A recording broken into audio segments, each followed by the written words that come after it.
Isang mapagpalang araw po sa inyong lahat. Ngayon po ay January 12, 2026, Lunes ng unang linggo sa karaniwang panahon.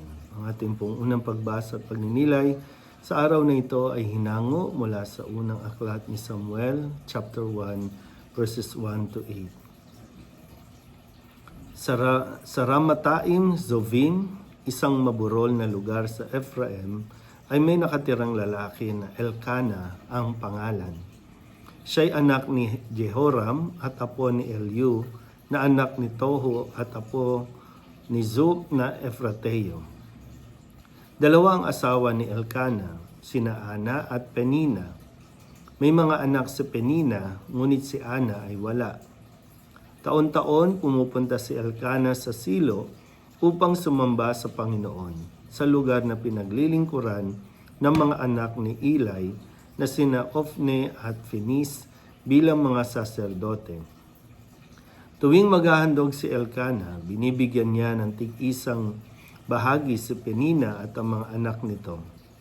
Ngunit kay Ana, bagamat mahal niya, ay isang bahagi lamang ng handog ang ibinibigay niya sapagkat wala itong anak. Dahil dito, lagi siyang tinutuya ng karibal niyang si Penina. Ito'y ginagawa ni Penina taon-taon tuwing pupunta sila sa bahay ng Panginoon. Labis naman itong dinaramdam ni Ana, anupat naiiyak siya at hindi makakain.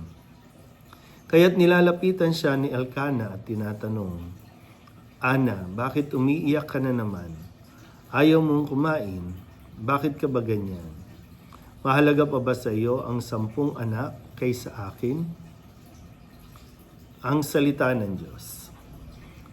Muli po, isang mapagpalang araw sa inyo pong lahat. Unang linggo po tayo ng tinatawag nating mga karaniwang panahon. At muli, ating pong sisimulang basahin ang aklat ni Samuel at ito nawa ay ating pagnilayan.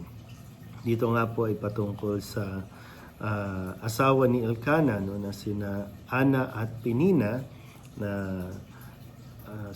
itong dalawang babaeng ito, no, si Penina ay nabiyayaan ng anak, samantalang si Ana ay wala.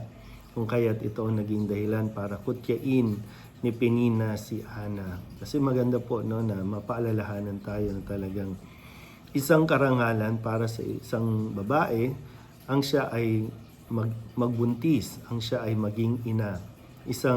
Yan ang kumukumpleto sa isang babae. No? Itong pananaw noon na nawa mapaalalahanan din tayo ngayon. No? Dahil siyempre, lahat naman po tayo ay tinatawag ng Panginoon sa isang bukasyon. Bukasyon para mag-asawa, bukasyon para maging ama o ina, o bukasyon ng pagiging single, bukasyon para sa buhay reliyoso o pagpapari. Pero dito po sa konteksto ng ating unang pagbasa, kung saan nga nalulungkot si Ana dahil wala siyang anak. Dahil nga ang pananaw nila, kapag hindi ka nagkakaanak, ibig sabihin ay para bang hindi ka kinalulugdan ng Diyos. At ito ay labis niyang ikinalulungkot. Although sa mga susunod na mga araw ay makikita natin yung dahilan ng Diyos kung bakit medyo na-delay yung pagkakaloob sa kanya ng anak. Ito nga po, no? Pero nawa sa araw na ito, mapagnilayan natin kayo po ng mga nabiyayaan ng anak ay may pagpasalamat nyo nawa lagi. Ang bawat anak ay isang biyaya at nawa makita po ninyo ito habang pinagmamasdan ninyo ang inyong mga anak. Sa anumang sitwasyon o pagkakataon, kung sakali na hindi nagiging maayos ang inyong ugnayan sa inyong mga anak o sa inyong mga magulang, tandaan nyo lang, no? Bumalik kayo sa dati, bumalik kayo sa original, no, na plano ng Diyos, na ang bawat isa sa inyo ay binigay ng Diyos para sa isa't isa, para kumpletuhin ang inyong pagkatao. Muli po, isang mapagpalang araw sa inyo po lahat.